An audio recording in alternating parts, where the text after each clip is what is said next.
Coming to you from the all-new Live House in Hollywood, California. Hey everybody, welcome to this week's episode of Pensado's Place. Our guest is a Grammy-winning producer who has been at the advent of a lot of critical music on the West Coast and seen a lot of change. You'll meet him in just a second. We got a lot of good things coming in July and August from our partners like Aw Sounds, BandPay, Leap Wing. Warm's got something else coming, so stay tuned. You're gonna have a bountiful summer. Hit us on our socials. You know what they are, and please sign up for our newsletter, like and subscribe. And now in introducing our guest, FredWreck, just a quick moment to say this. We are sitting at momentous times. Artists and musicians and creators often lead those times. This is not about your politics. This is not about what you believe. This is simply about right and wrong. It's about decency. So be active, learn, grow. We're going to try and do this. It's too important for you to have a seat on the sideline. And now, without further ado, and we taped this about 5 weeks ago before all this was going on, please enjoy our discussion with FredWreck. Fred, what's happening? Hey, what's up, Herb and Dave? Man, Fred, my guy. We are happy to have you. I think it's so fascinating that actually the first thing I wanted to ask you is, what is the quarter tone that's so special about Arabic music and your Palestinian heritage? That you can bend that thing and make it do stuff, huh?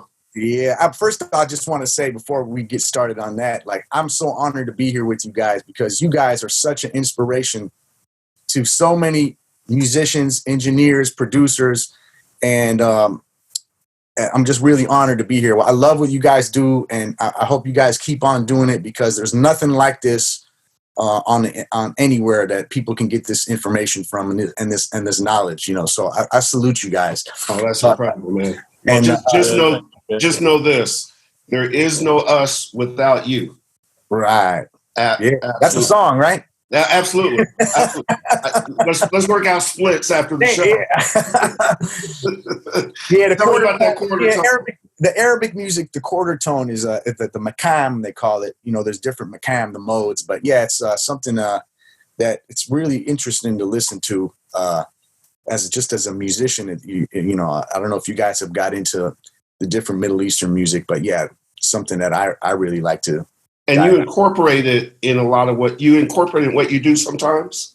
Sometimes I do. Yeah, it's hard to incorporate it because of the quarter tone, and not a lot of keyboards have the quarter tone in it. But like, I just did a song the other day, and I used the Farfisa from Arturia, and there's a cool feature in there where you can go in there and detune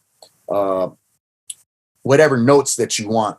So I can make two notes in the scale, like the third and the seventh note. I can turn them down half a quarter note, you know, like half a tuning. Mm-hmm. So and it just gives you another place that you can go to. That when you hear the notes, you're like, you know, kind of like a funky worm kind of. Right. It's like being able to control the glissando, basically. A lot of people don't realize and don't know, including myself at one point in time, but my family's from Spain, and I was, of course, born here. But we were conquered by the Moors for a few hundred years, and so you're half eggplant. Well, yeah. Well, we actually use those tones. We flamenco and a lot of the traditional Spanish music has an Arab flavor. Yeah, and so I grew up with that tone myself a little bit, which my ear likes it. I don't know why. Yeah, if it's done right, it's really cool. I mean, like I listen to a lot of Egyptian music, and they're like the masters of it, you know. So yeah, it's something fun to be able to learn and study. With your background of, I mean, it's amazing when you look at the West Coast artists, but it's not limited to West Coast artists. There's Eminem, and there's so many. Obviously, Snoop, the Dre relationship, Corrupt, you know, that, I mean, you've been such an integral part of being at the beginning, but some of your roots were your radio DJ days got you into remixing. Is that correct? Talk about that. I mean, when I grew up, hip hop was like the new thing that kids were into. So everybody was trying to be cool, and it was a way for you to fit in, you know? So, you know, I started out breakdancing, but I wasn't good at that. I couldn't graffiti right. I couldn't rap. But I used to make the tapes that we used to breakdance to. And then I started selling the tapes, and I was like, oh, DJing, I can do that. And, you know, I'm good at that. So that's my lane. You know, my other friends were graffiti writers and breakdancers. And, you know, when hip hop was like, as a kid, you just wanted to be a part of it. It was something so cool. And so I started out as a DJ, and then I worked at a record store because I couldn't afford to buy the records, you know. And then from there, the radio station would call in every week to see what records the DJs were buying. So then I started making like a top 10 list that I'd fax to them. And then one day, the music director called me and said, "Hey, do you want to? If any of your DJs are, you know, looking for a job, tell them to send in our mixes. Tell them to send in a mix, and we can we might do a guest DJ spot." So I started sending in my mix on the reel. Back then, I used to do my mixes on a 1/4-inch reel to reel and have to splice it. And they were more like mega mixes. They weren't like just mixing 2 records. We'd like mix 2 records, chop the tape, mix 2 records, chop the tape, mix another beat with another record, chop the tape. And that was how we did our mixes. So I did that, and that's how I started. And then from there, the music director, his name was Hosh Gorelli. There was 2 of them. I know Hosh. Absolutely. Yeah, Hosh Gorelli and Keith Naftali. Yeah. They used to tell us that we used to have to turn in a remix like every week or 2. They would tell us, go on the chart and see a record that's coming down the chart and do a remix to it. And then we'd remix it, and they'd play it on the radio like all week long, and they'd say our name, you know? So from there, so then Hosh started sending all our DJ mixes to different sister stations. And then before then, labels would call and be like, yo, we want to buy that mix. And then he brokered the deal for us. Be like, all right, well, you guys got to pay my DJs for that. You guys can't just use that. Of course. So, you know, I think I got my first mix was like $1,500. I was so happy. I was more happy that I got my name on the record, you know, the vinyl, you know. Yeah. So that's how I started out DJing, and then I got into producing and from that. Nice. There's a rumor going around that about that time there was a severe plastic shortage. And I'm pretty sure that was due to the fact that you started putting CDs of your work every damn where on the planet. Like you'd leave them at studios, you'd give them to friends, you'd give them to strangers, and they had your beats on it. Yeah. And it worked, you know what I'm saying? So my question is, what is today's equivalent of that? Would it be putting your music everywhere on SoundCloud, Spotify, and all of that? How an up and coming FredWreck today, how would they do the same thing, get their music out there to everyone? Because the CD thing led to Dre, it led to almost all your success. Yeah. What today can they do? I think today it's like, I think you have way more options today. Like for me, I had to like make a CD, and I'd put like every beat I made on there. I'd have like 25 tracks on there, and I'd always have it with me. So I used to go to the radio station during the daytime, because we used to DJ during the nighttime, you know, on the weekends. So in the daytime, I'd go there for like a music meeting or something, and just to be part of the station and just to learn, you know, what was going on. And artists would come by there to do interviews, so I'd have them ready to. I'd be like, yo, these are my beats, and you know, I'd give them out to everybody. And now it's like you can make your own SoundCloud and put it up there, and there's so many artists that have careers that you don't never even hear of, that sell out little, you know, venues and go on tour, and not just hip hop. They were rock artists. There's all sorts of people that, you know, more indie stuff, but you have they make money from it, you know, from having their music on SoundCloud and YouTube, but now and you don't have the hindrance of having to wait for a record label to put your stuff out. You can go and put your own stuff out. People like it, they're going to find you. You know, there's a lot of kids out there, they don't listen to the radio. They don't listen to what's popular. They're always trying to find some new music. I mean, I have a lot of friends of mine and their kids, they're always sending me stuff to listen to. Like, I'm like, no, I never heard of this. Like, it's so cool, because they're like, it's like when back in our days, you know, it's like, have you heard this record? And you had to go find that record. You know, it's like, it might not be in a record store. It was like, you had to go to New York and get it, you know? Yeah. So it's like the same thing, but now it's more accessible for people. In our time, you couldn't go make music unless you had a record deal, because it was too expensive. You had to buy the equipment. The drum machine was like $3,000. The keyboards were at least a couple of grand. You had to buy a blank tape. That was $250. Then you had to pay for the studio time. You could only do that if you had a record deal, you know? or if you knew somebody, or, you know, for us, I interned at a studio when I was young, and that's how I was able to record and learn and learn to engineer and learn to mix and stuff like that, because I just wanted to be in the studio. So I spent all my time there. I didn't ask for no money or anything. It was just at night when there was nobody using the studio, the owner would let us do whatever we wanted there, you know. But now you have so many ways, so many avenues to get your music out there. It's like you don't even really need a record label. I don't even know what record labels do, to be honest with you, besides get you, you know, marketed and stuff like that, you know. True. Great answer, by the way. The notion of taking your particular style, you have a big respect for the past, both vintage records that you have, vintage instruments you have the Doors keyboard, you've got Prince's Telecaster, you've got... You know all this. And listen, you know, we I'm not even telling you the stuff. I'll tell you the stuff off camera, that the other stuff I pulled up. Okay. No, it's all good. But part of what I think is fascinating is that you have foundations in the past, but then you interpret it so that it works for today. You have respect for it. It doesn't limit you. It actually can inspire you. Am I having it right? Absolutely. Yes. Talk about that.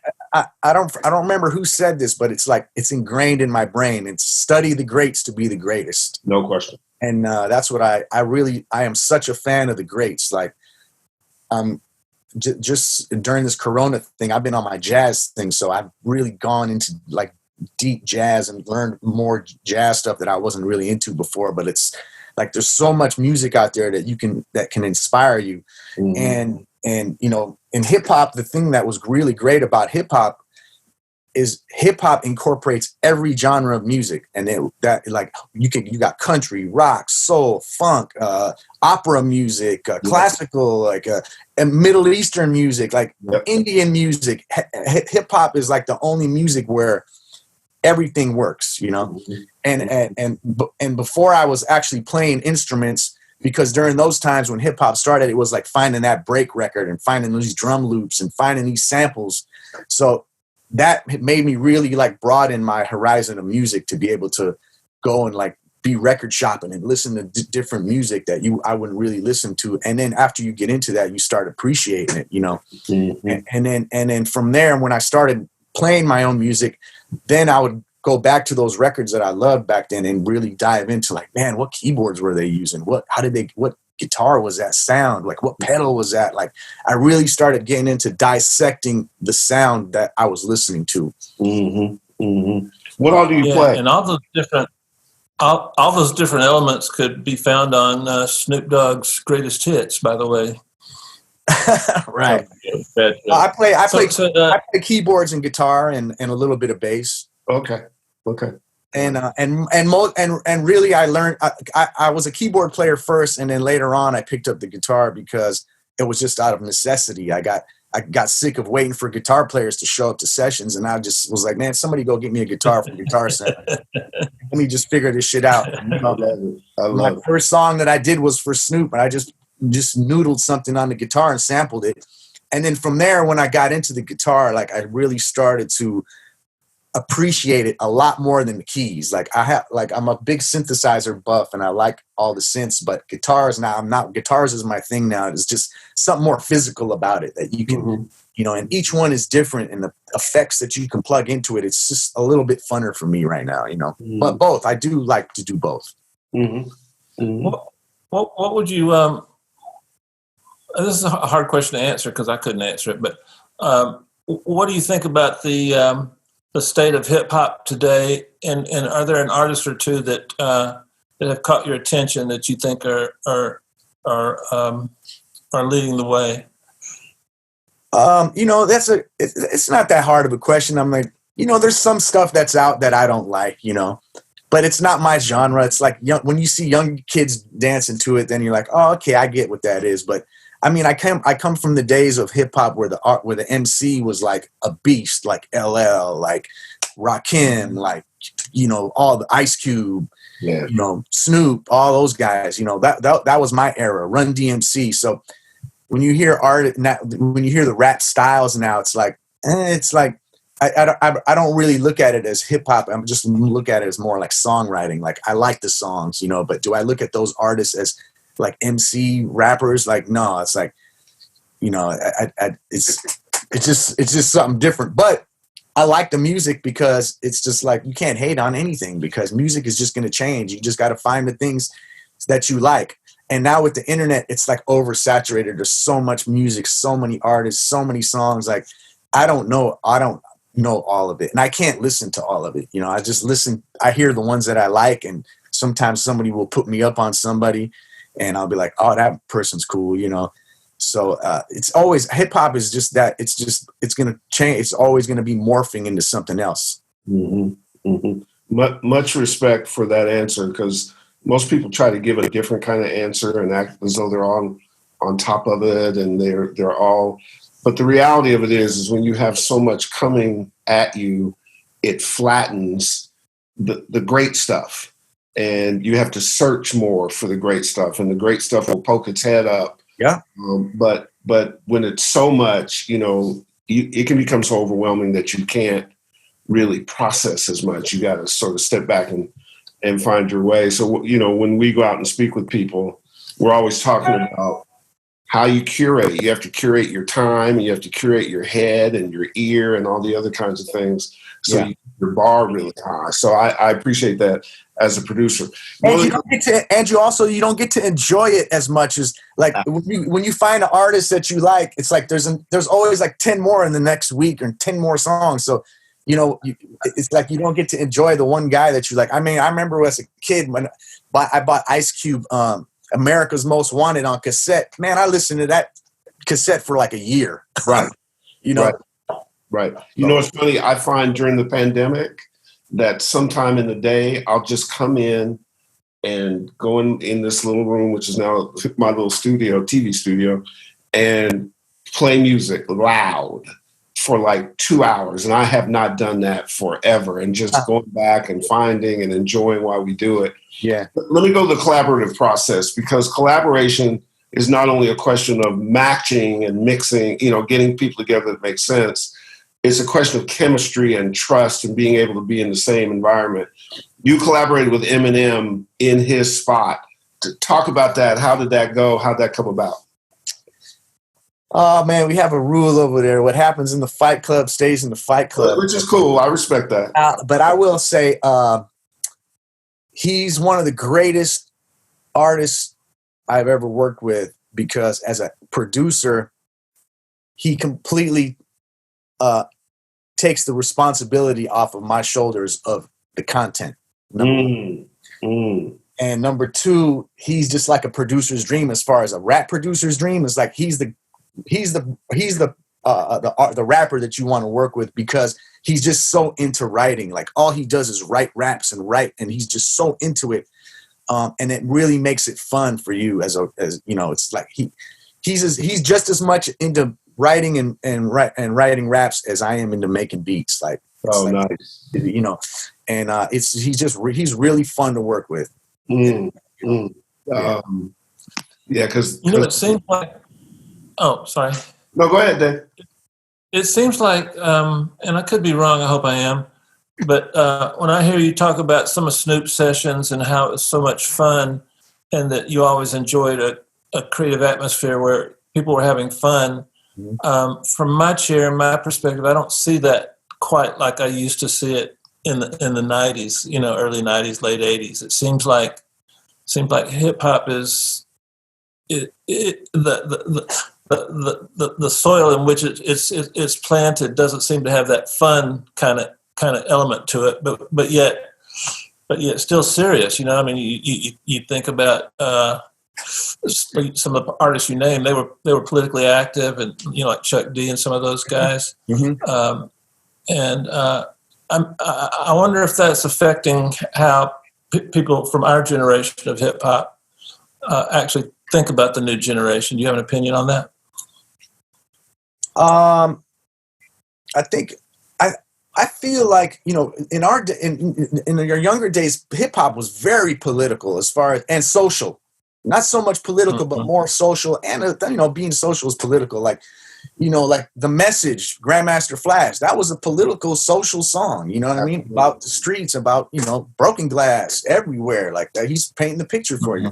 And then you had Public Enemy and Fight the Power and NWA. And, you know, all of us was really political music. And the fun part, I will agree with you. There is some fun missing from it because, and I think this is what it has to do with the internet screwed that up, because now you can just send a beat to somebody and they record it and send your vocals back. Whereas back in the days, we all had to go to the studio and everybody would be in the studio at the same time. I couldn't send you the beat and you rap at your house.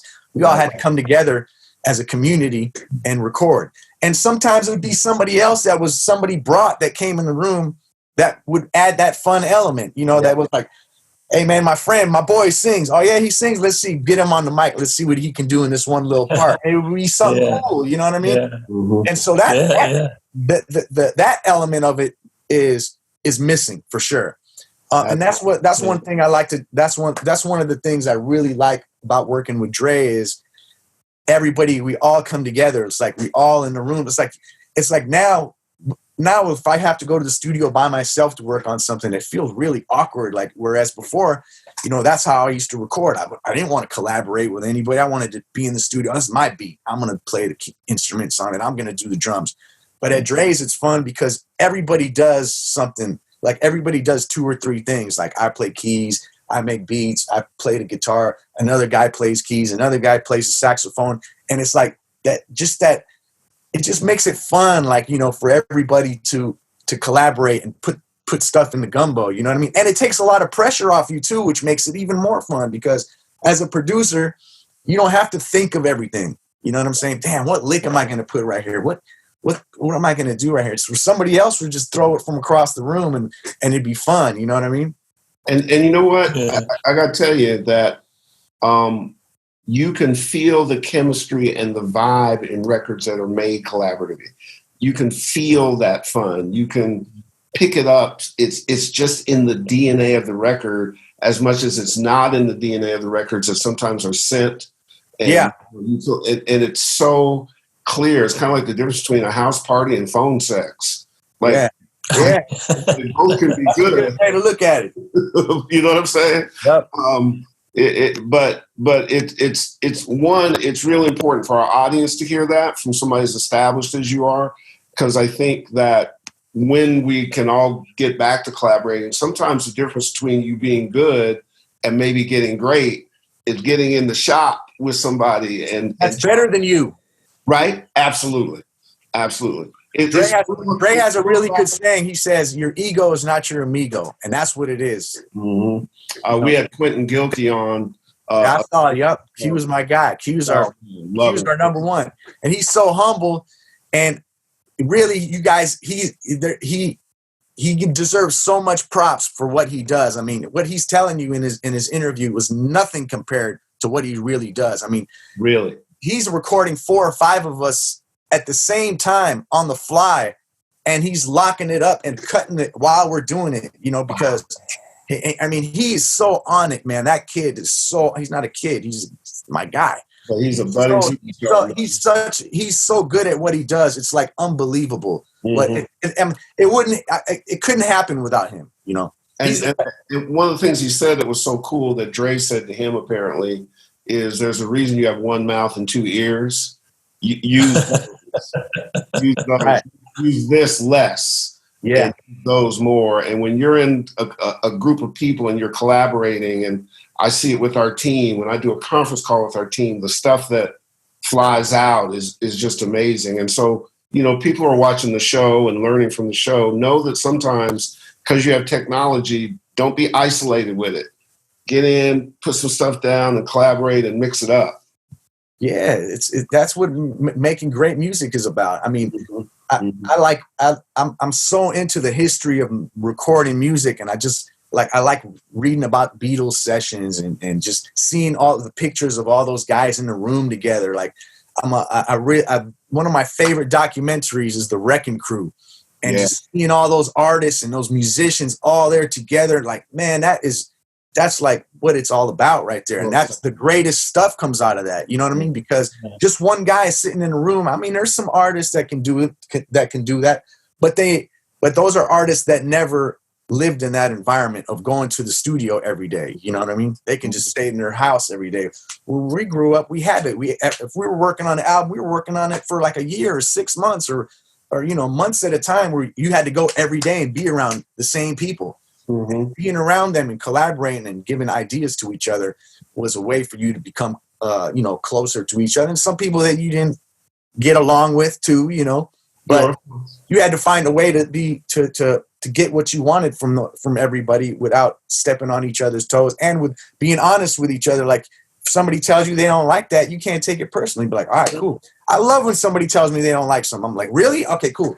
Like, let me get out of that. Let me get into something else. Let me go to somewhere else. You have to be able to take that criticism, and it takes for you to have a close relationship with each other to not take it personal and know that it's just for somebody's opinion.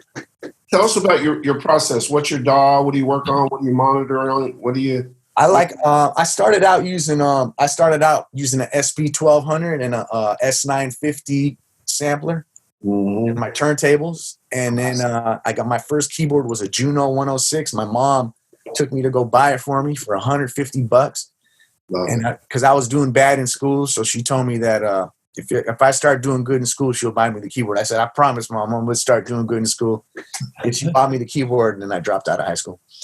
And then, but now I use Logic. I love Logic. And I used to use Pro Tools. We use Pro Tools in the studio, and I really used to like Pro Tools. I started out working on Sound Tools when I was younger. I worked on Sound Tools with the little Macs. Wow. So I was I've been working on Pro Tools ever since it came out. I used to work on, what's the other one? Studio Vision for sequencing. But now I love Logic. Logic is incredible. It's so fun. It's just making music fun again. Mm-hmm. Mm-hmm. And then I try to mix the box with real instruments. So I have like a lot of keyboards. So I'll go grab one day out of my storage and set it up and just use that for a week. And then with the guitars and the pedals and everything and records, so I kind of just mix analog and the box together. Nice. Both Fred, both our mothers are named Aida. My mom was named after the opera too. Okay, hey man, how do you keep your creativity fresh? This quarantine thing kind of started messing with my focus a little bit for a couple of weeks, and that started affecting my creativity. And I'm back to whatever normal is for me. And but you have any techniques to kind of stay fresh? Yeah, I do actually. I listen to, like, I have in my living room, I have like my Rhodes piano. I have a guitar with an amp right next to my couch. And then I have my turntables and my Serato set up. I have like boxes of records and 45s there. And so I'll just like jump back and forth. I'll just listen to records for an afternoon. I'll watch movies. I really like to watch movies. I just find other things that I like. I like to take photographs. So I find other creative things that I like to do that keep my mind busy. And then sometimes you got to step away from it and miss it a little bit. Like, oh man, I want to make a beat today, and to go back to it, Yeah. So I find other things that I can be creative in without it being music. Like photography, like I like electronics. Like I like refurbishing like old synths. Like I'll buy like a Moog and I'll rip it all up to pieces and redo all the caps and do the wood, and I make guitar pedals. I do all sorts of like little gadgety kind of things that are kind of still keeping me creative. Mm-hmm. Mm-hmm. How do you balance? Back in my early music days, there was a political movement that actually stopped the Vietnam War, and today it seems like we don't know quite how to balance politics and music. You seem to have kind of mastered that a little bit through some of your efforts. Can you describe some of your efforts politically and describe how to get that balance back where where music has meaning in terms of the political agenda and environment? I mean, during the first, during the 2001 Iraq War and stuff, I had got together with KRS-One and Everlast and a bunch of artists, Mobb Deep, and we did like some political songs. I don't know if there's a way to balance it, but we just felt like, I was like, well, we have to say something. So we just did it and just put it out there. It wasn't, I don't know if we had I don't know if we had like an intention for it to be any type of movement or anything like that. But I think that as an artist, artists do take a responsibility to be political. You don't have to do it because some artists don't. Some artists don't stay away from it out of fear. I don't know, out of just, that's their choice. Everything doesn't have to be your political thoughts, and your personal thoughts don't have to be in your music. But I feel like as artists, that's just something that is part of our DNA. And people that appreciate you as an artist, they want to know more personal things about you. So some people didn't like hearing that we shouldn't go to war, but now look what happened. It was like, I guess we were right.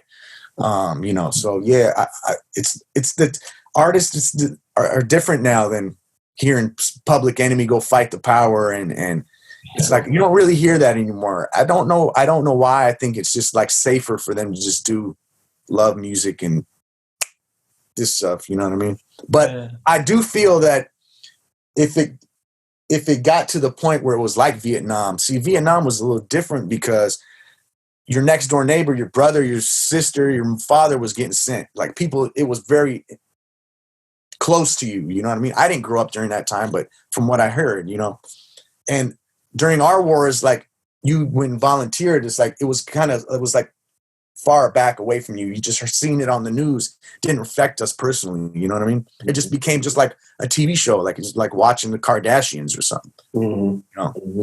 So we desensitize ourselves from that, and so I don't. Bravo to the artists that stand up and make a statement. One of the things that art allows you to do is to speak your mind. Mm-hmm. And I think it's always an artist challenge to lead and speak your mind. It is definitely different than it was before, but I also think it's a missed opportunity for people to be great. And no matter what your politics are, I have strong political feelings. If you're not talking now about what's going on, doesn't even really matter what side you're on. You're missing a huge opportunity to speak to things that are certainly magnified, killing people, repressing people. I mean, there's stuff going on that artists should lead. Somebody unearthed an interview of me from like 5 years ago. I forgot I even did it. And it was a guy who's quarantined in a different country, and he said he's going through his hard drives. And on it, apparently, I was saying that at great times, great artists lead, which is the paraphrase, not going through all of it. So I encourage our audience and guys like yourself and so on and so forth to go on and take the plunge, take a step. Who knows? But when it works, you enlighten people and you challenge people and you create change and you foment things that are really important. And I'll get off the soapbox, but it's not a time to lay back. It's a time to lead. Yes, I agree. So sometimes where you see it now, you'll see it in sports. People are leading in sports and taking positions and doing whatever. Taking a risk too. Taking huge risks. You know what? Those people are going to be timeless. Absolutely. And those artists that do that are. What's going on is timeless. Timeless, bro. Sounds of Silence is timeless. Absolutely. And those were political songs, Absolutely. If you want to have fun, this is just our audience, go back and pull up Marvin Gaye's national anthem that he sang live at a Laker game and watch how he turned that into an absolute crazy R&B jam. Just gave me goosebumps just saying it. Oh no, it's crazy, man. So tell me where are you going? What are you looking forward to? What are you working on? What's happening in FredWreck's life? Right now, just quarantine, but I'm looking forward to it being over so I can. I want to get back in the studio with Anderson .Paak, and he's working on his album again. So he's really fun to work with. I love working with him. He's a great guy. Yeah, he makes you really want to work hard. He's the guy that you want to stay in the studio till 11 in the morning. Yeah. We wanted to interview him till 11 in the morning when we had him interviewing. Like, it was just so cool. Yeah, Anderson, he's fun, man. So I'm his really, manager, Damien? Yep. Yeah, okay, cool. He used to work for me, so we go way back. Oh, wait, no, his management now is Urban Azoff, I think. Right, well, Damien's a part. Yeah, Damien works with them, exactly. Yeah. So he's back in the really studio. fun to work with. Yeah, back to the studio, and I just, like, during the quarantine, I worked on Mac 10's album. I did a couple songs for him. Nice. Did you ever think about being an artist yourself? Nah, I like being sitting behind the board, not in front of the board. You know what I mean? Okay. Do you mix your own records? I mix my own records. Yeah, I try. I've always mixed my own records, unless it's like Dre mixes it, or the only other engineer that I ever had mix my records was Seagal. And then there's been a couple records, but I started out not liking engineers how they mixed, because the engineers that when I started making music couldn't mix hip hop records, so I had to learn how to do it myself. Mm-hmm. So and I started out engineering and mixing at the same time that I was producing and making beats and stuff like that. So so I like to mix my own records. I feel like it's just, as a producer, like the two things can't be separated. Some people don't know how to mix records, so they have to give it to the professionals. But I feel as a producer, it's like, how could you not mix your own record? Because the mix is everything.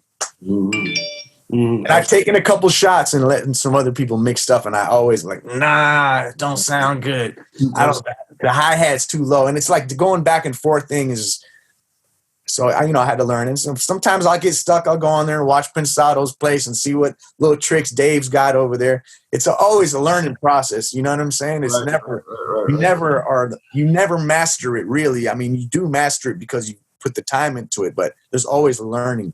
There's always something to learn. Mm-hmm. Oh, well, while you're watching Pensado's place, I'm watching you and Martha Stewart and Snoop Dogg. So, Absolutely. Did I cross the line? Yeah, I'm gonna cross another line. No, that's cool. Yeah, it's fun. That's fun too. That's another that's another example of me doing something creative that's not music that we did. Yeah, you get a lot of street cred. Yeah. Hey, I heard you do a. And if I'm embarrassing you, maybe we can edit this out. But I have to go for it. Oh yeah. I heard you do a Snoop impression, and it was really good. Give me like a one-line Snoop impression, please. I beg you, please. Oh, come on, cuz I can't be over here doing all that right now. Somebody get my video game for me, cuz.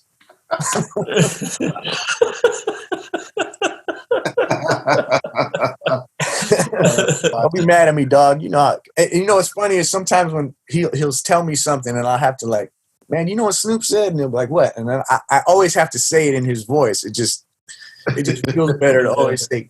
Snoop was like, come down in the studio, cuz I need somebody to record this beat for me real quick, nephew. That is fabulous. Snoop's great. He's a beast, man. I've been blessed a few times to get his vocals, not him in the studio, but just mix his vocals like a feature and stuff like that. And you have trouble mixing him because you're listening to him instead of being an engineer, and he just draws you right in. He's got that hypnotic voice. Yeah.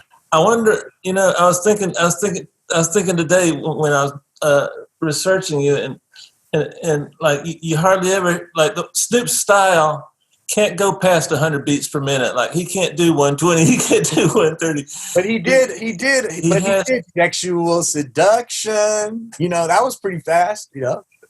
But yeah, you're right. Though he sounds better on the slower stuff. Because his voice. Yeah, I love that guy.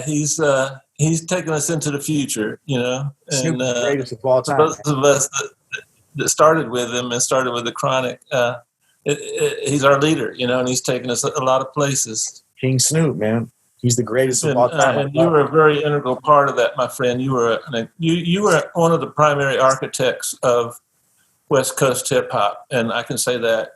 There were others, but you were at the forefront. I mean, of course, I Battle learned. Cat. And those I guys. was inspired by Dre. those others. You know, I was just inspired by those others. I'm even honored for you to say that, but really, it was just I give it up to the guys that came before me that really inspired me, like Battle Cat, like Dr. Dre, like DJ Pooh, Sir Jinx, Oh yeah, Tony G, Julio G. Yeah. You worked with Nate Dogg too, right? Me and Nate Dogg was like, really best of friends. Yeah. Absolutely. Nate Dogg was my guy, man. Absolutely. No, absolutely. I think that the legacy of that music is so important that it's great that it's in the hands of yours and others. So many of the guys you just mentioned are friends of ours. Some have been on the show. We all go back with Battle Cat and so on and so forth. But one of the things that's consistent with that crew, at least when we do what we do with them, is that you get truth from them. When it happened, what they went through, how it was, they were just scrapping from the street up and just believing and holding each other down, getting through beefs and all that kind of stuff. Oh, yeah. Thank God we don't have that problem anymore. Yeah, oh my God. Because beefs didn't have good outcomes back then. You know what I'm saying? Beefs made this shit not fun at all. Yeah, absolutely. You have to make music and look over your shoulder. Oh, man, yeah. Yeah, that's not fun. But the truth that you guys brought, both in the music and now currently, is really how next generations learn. Mm-hmm. You know what I'm saying? And so please keep being the honest dude you are about everything you've done and a ridiculously talented guy. But now we're going to put that to your street test with Batter's Box, because, and your job is to look at Dave as an East Coast rapper and just kind of knock his head off. All right, here we go. It's time for us to see this athletic prowess that comes from the West Coast G-Funk with some Palestine, sprinkled in it and give it that whole vibe. Dave, fire away. Here's Batter's Box. Bass. 808. Nice. Virtual synthesizer. Damn, I like so many. Massive. Public Enemy. Bring the noise. Yeah. BPM. 90. Reverb. EMT plate. 808. SP 1200. Key. Major or minor? Choose one. Minor. Loops. Funky drummer. Mm-hmm. Ooh. Dr. Dre. A musical genius, that's a genius. What was the least expensive piece of gear you used on a record that we heard? Stylophone. Ooh. Wow. That's my last question, so I can ask, what is that? Stylophone? Yeah. Oh, Xi. No, stylophone. STY. STY. It's like a little machine like this. It has like a pen, and you play the keys, and it's got like some little knobs on it. It's like kind of like a toy.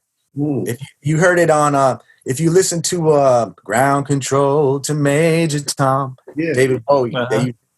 they used it in that. It's like Yeah. Oh. Okay.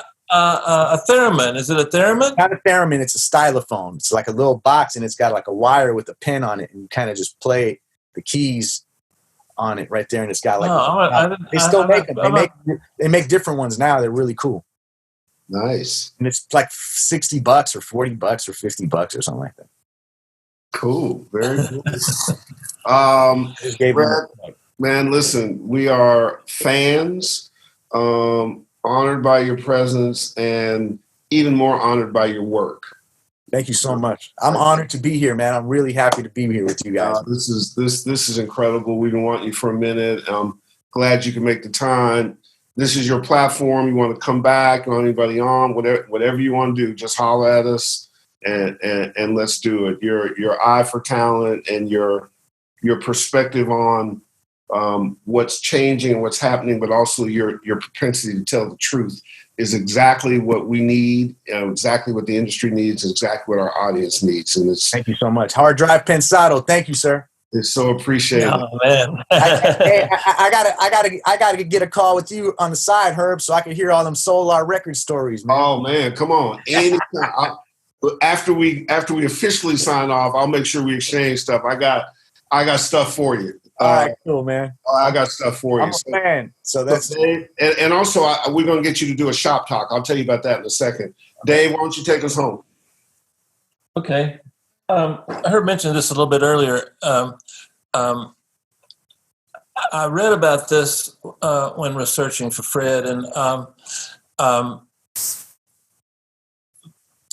we were talking about collaboration, and Fred in print or on a video said that one of the keys to collaboration is becoming friends with your collaborator and then being honest with that person and having a reputation over time of being honest. And so if you have a critique or a criticism, the other person knows it's coming from a position of friendship and not trying to be one up or get your ideas across. And so I think it's good to have friends in the business, particularly right now. I'm getting a lot of calls from people I haven't heard from in a while. And that's another advantage of having friends and relationships within the business. And in order to get a friend, you've got to be a friend. And so I think right now is a good time to start and getting a group of people that you can trust and that you can play your mixes for, that you can play your beats for, and that you can talk to and get honest opinions. And because you trust them, you know those opinions are correct. And that's another thing I learned from Fred. So much information here. I'm gonna watch this about 5 times as soon as we get off the air. Oh, come on. We'll see you next week. All right. Thank you.